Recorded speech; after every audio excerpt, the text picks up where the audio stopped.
Framingham's Walsh Middle School was a site for Zone High School qualifying tournament, the National VEX Robotics Competition.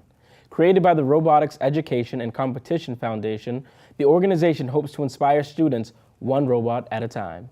The January event qualified teams for the Southern New England Regional Championships and was hosted by the Framingham High School Robotics and Walsh Middle School Robotics Club. The intimidating ROBO WILDCAT mascot banner represented the WALSH-BOTS of Walsh Middle School. Branded apparel was sold to support the student designers and engineers. Teams prepped their robotic designs, made last-minute repairs, and fine-tuned their creations for the skills and strength challenges through obstacle courses and tasks where only agility and speed could win the day. We're here today to participate in the VEX Robotics Competition Southern New England Regional Championship for middle schools, where we're assembling 45 teams from Connecticut, Rhode Island, and Massachusetts. They're here vying for 5 spots to go to World Championship in Louisville, Kentucky in April. There's a lot at stake. The kids have a lot of energy, and they all want to get one of those 5 spots. We've won a few competitions, so we've done fairly well this year, but towards the end we've started to get, we've had a few issues with the programming, but now we've done pretty well, and so far today we've won our first competition, and we qualified for regionals, which is this event, in the beginning of the year.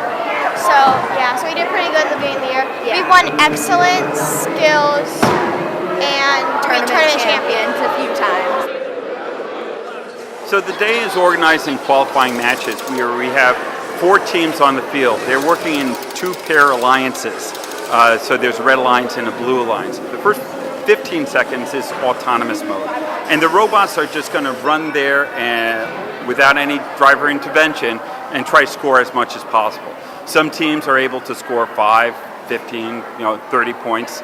And then they switch into a driver mode for 1 minute and 45 seconds. So there are a whole slew of different awards. The 2 most prestigious awards are the Design Award, and that's the one for the design notebook and the design process that show that they have a consistent process for building a solid robot. And the Excellence Award is the one for the best overall robot. So it's the design notebook, and it's the quality of the build, and it's the creativeness they put into the robot.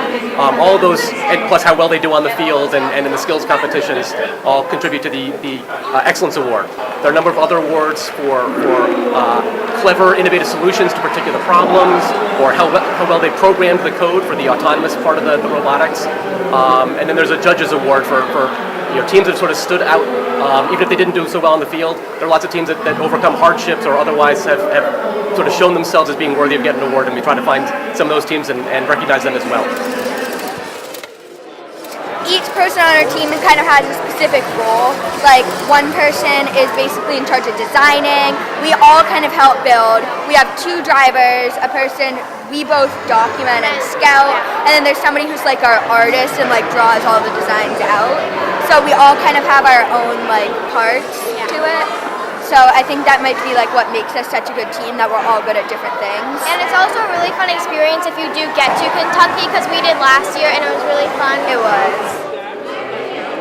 I love this competition. I see the kids growing and learning so much, and I'm grateful to Pascal Chenet and all the people that organized this thing, because it's great for the kids to learn all that they learned.